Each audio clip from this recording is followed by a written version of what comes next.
first job will be to put the manifold on the wall. So we've designed it, it's a 9-foot manifold, which is enough to do the whole ground floor. So, and we're going to put it on this wall here, so we've got the flow and the return from the heated system up there. So that's going to come down the wall and then come across to the manifold. We've got a pump pack there and some isolation valves, so I need to work out the distance this way. And then in terms of height, it's at least 300mm from the finished floor.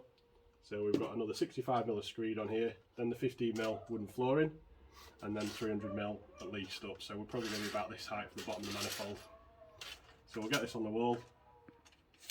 Noel's very excited about opening the manifold up. It's not a Christmas present.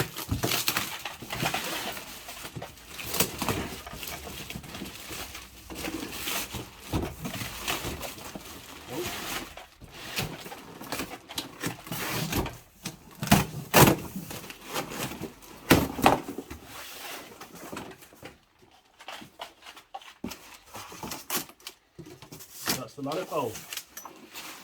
So we need to get it on the wall. Also, because it's not plastered yet, we'll need to bring the manifold off the wall slightly, so I'll have to get two pieces of wood on the wall ready to screw this onto and get it in the right position. And because the pipes are coming down this side rather than the other side, I'm going to have to swap these two onto this side, because that's the connection to the heating system, and these connectors here are for the pipe, so we're just going to push the pipe into those. So yeah, next job. So the next step's done, which is putting these two wooden battens on the wall, ready for the manifold. So I brought the line down from the flow and the return, and then I've used a drawing that I had, which has got all the dimensions on.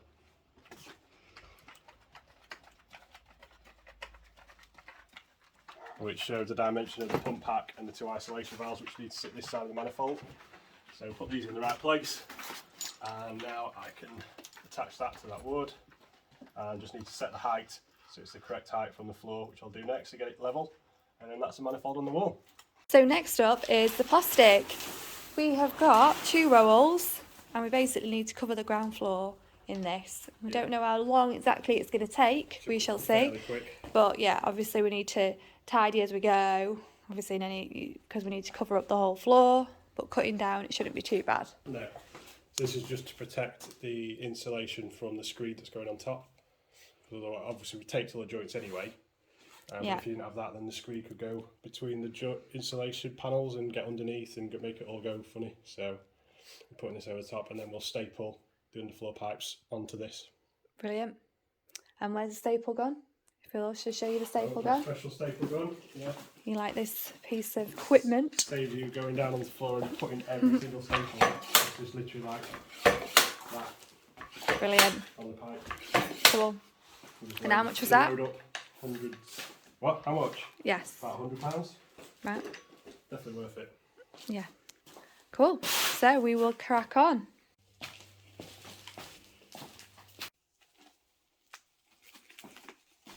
So all the plastic's down now, taped up, ready to go. So next up we have got edge insulation. Yeah, so it's more for expansion of the screed. It's only a thin foam, it's not really an insulation. But you'll see in a minute it's got like a bit more plastic apron, which just gives it a bit more protection from the screed going underneath. So we'll put that around the outside of the room and in the doorways, and then we can start laying some pipe. So this has got a sticky backing on, which helps it stick to the wall. Always helpful. And we're just going to do the bottom part as well, which we do the fold over like that. And then we'll pull this apron out, because that gives us that extra bit of plastic to protect the screed.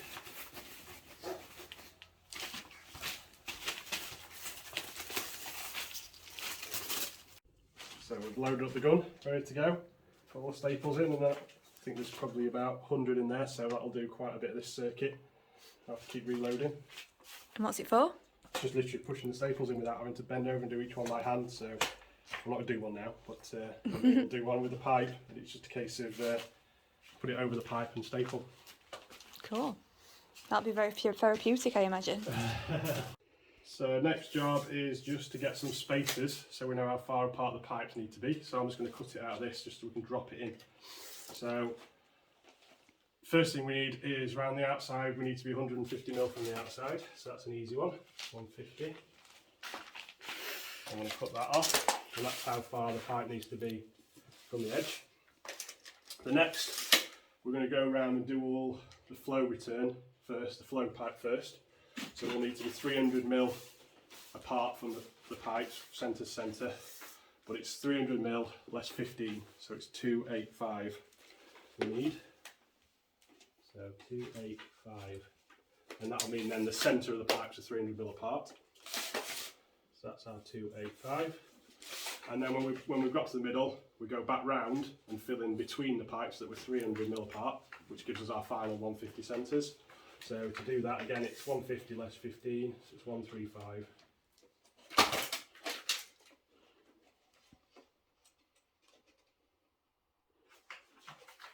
That's our 135.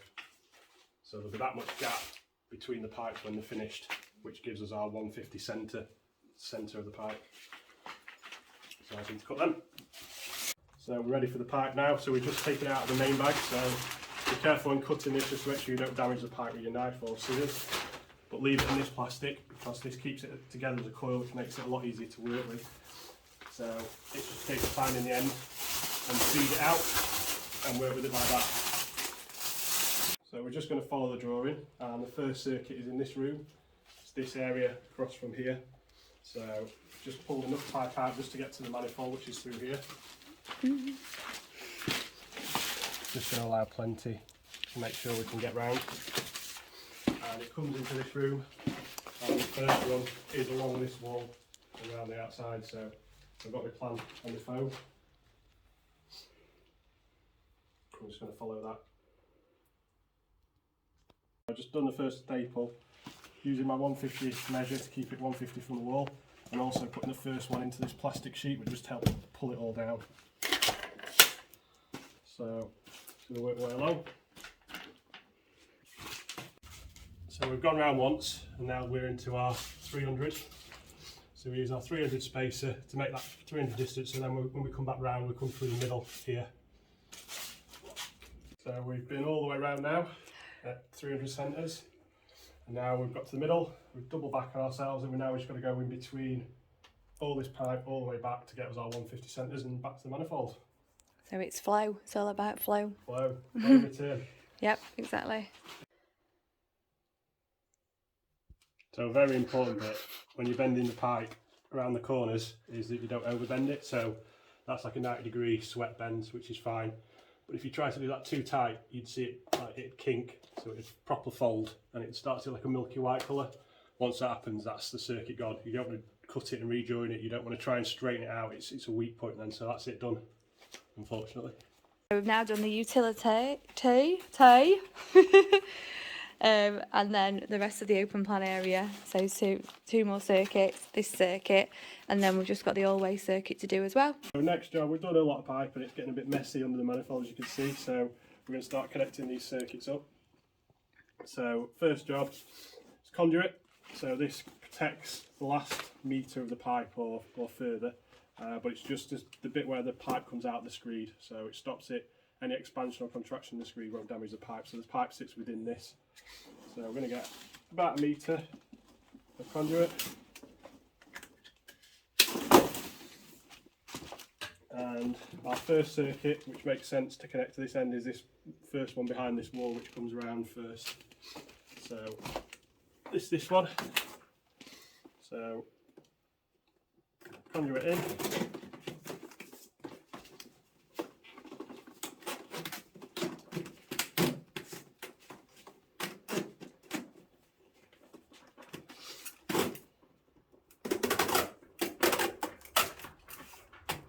She is, and we just now need to work out, so she's going to connect to there. It's going to come underneath manifold and come up here, so we're going to have to cut it about there. So if you look closely on the pipe, you see these K's. So what you need to do is make sure you cut it on the edge of a K, so that when you insert it into the fitting, you insert it to the next K, so you know it's fully in. And the final piece we need is the pipe stiffener, which I believe that in here.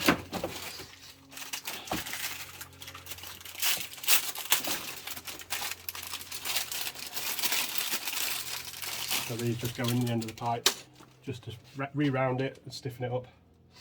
So once I've cut it straight and on a K, I'll push that in the end and then push straight into the manifold, and that's it done. And that's us done for the underfloor. You have to put the camera down a little bit. You look, I forget how short you are. Hold on. There we go. Yeah, so we have spent Saturday, Sunday doing the underfloor, nail the piping through, as you will have seen from our videos. Yes, I think I've pretty much shown you that. Okay. So the only area that we've left is the hallway. Your uncle has actually said it'll be a little bit easier for him if he can just walk through without the piping being there. Walking on the pipes. Yeah, when it's nothing to worry about. But the screed's going to be delayed by a week, so it's probably best that we leave it anyway, so he can just walk in and out while he does insulation. But yeah, so overall, underfloor heating took about 2 days to do all the piping. Not really full days, was it? No, and I would highly recommend the staple gun. 100%, so much easier. It starts to get blisters just from the small number that I actually put in by hand. Yes. Any top tips? I think it was like, as we were saying as we were going along, key one is like make sure you don't kink the pipe on any of these bends. Try and make them so they're not too sharp. Make sure you get a cavapoo to make sure Lola's helping. oversee anything. I think it's mainly is like following the plan really, and then working out which rooms are easiest to do first, so you don't have to cut across other zones and stuff. So the definite key thing is having a plan and knowing your zones and your circuits. Yeah. Your insulation trim, making sure you obviously got enough of that, and enough staples, and that you allow time for doing that, because that probably took up more time than actually laying the pipe out. Yeah, that was your job, wasn't it, edge insulation? Yeah, you did make a point of saying that you don't like edge insulation. I don't like doing that. No. But yeah, overall has been really straightforward. Obviously, it helps that you work for a floor company. Never we were done saying that. that it Actually done it before. It probably would be a little bit nerve-wracking for somebody who's not done it at all before. The concern that if you damage the pipes at all, but they are very sturdy, and you do your pressure checks before you actually screed as well. So yeah, overall, I've enjoyed doing that, and I think it's pretty straightforward. Cool, good. Yeah. Yeah. Would you think for somebody that didn't work with underfloor that it's straightforward for them? I think if you follow all the advice, this online training you can do, if you get it designed properly, yeah, I think you could. Just having that bit of confidence, I suppose, and then making sure, obviously, you've got a plumber involved somewhere, because you actually need to fill it with water, pressure test it, connect it to the heating system. Yeah. You probably wouldn't do that yourself. But actually, the laying of the pipes, pretty straightforward. We've done it twice now, haven't we? So. Yeah.